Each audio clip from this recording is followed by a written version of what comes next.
Assalaamu calaykum. Waxaan u mahadcelinayaa dhammaan walaalaha ku xiran kanaalkeena wax ka baro. Ku soo dhawaada barnaamijkeena maanta. Kalsoonida iyo saamaynta ay ku leedahay nolosha qofka.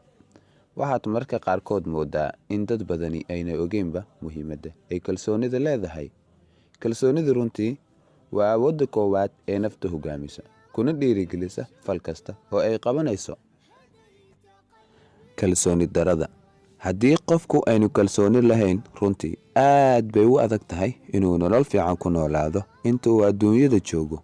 Waayo, kalsooni daradu waxay leedahay mushkilado fara badan sida cabsi badan oo nafta u timaada mar kasta.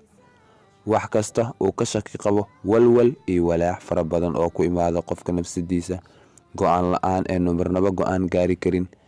Keligii uuna u baahan yahay in dad badan oo kale wax walba uu gaari karin. Keligii uuna u baahan yahay inuu dad badan oo kale kolba wax weydiiyo. Xirfadaha kalsoonida lagu dhiso. Haddii aad ka shakido inay kalsoonidaadu yar tahay, isticmaal qodobadan soo socda. Waxaa hubaal ah inay kuu kororto insha Allah. Qodobka koobaad, badso cibaadada Allah subxaanahu wa tacaala.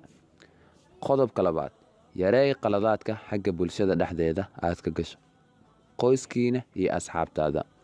Qodobka saddexaad, haddii aad ka guulaysan weyday waxyaabo aad rabtay inaad gaadho mustaqbalka, niyadaada geli. Adduunyadu waa kac kuf ee ha niyad jabin. Deji hadaf aad ku gaari doonto markastay noqotaba. Qodobka afraad, marka aad rabto inaad go'aan gaadho ama qorshe cusub samayso, ha ka tagin xaqiiqada sida suurtagalka ah. Mararka qaarkood waxaa niyad jabka keena talo aan suurtagal ahayn oo aad gaadho. Qodobka shanaad, cabir naftaada, tijaabana ku sameey adigoo xaqiiq ku socda. Tusaale ahaan, imise jeer baad waxa aad qaban karaysay aad ku fashilantay. Naftaadu caddee waxa aad ku fiican tahay iyo waxa aad ku xun tahay.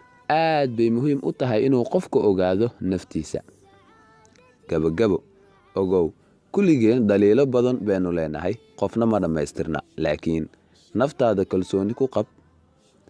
Dabeecadaha dadka kale ee kugu hareeraysan baro, sida ugu fudud, sida aad faa'iido uga hesho, waxna uga baratid, iyo sida aad uga baydho dhibta ku qalafsan ee mushkiladda inagu dhex jira habeen iyo maalinba. Salaamullaahi calaykum.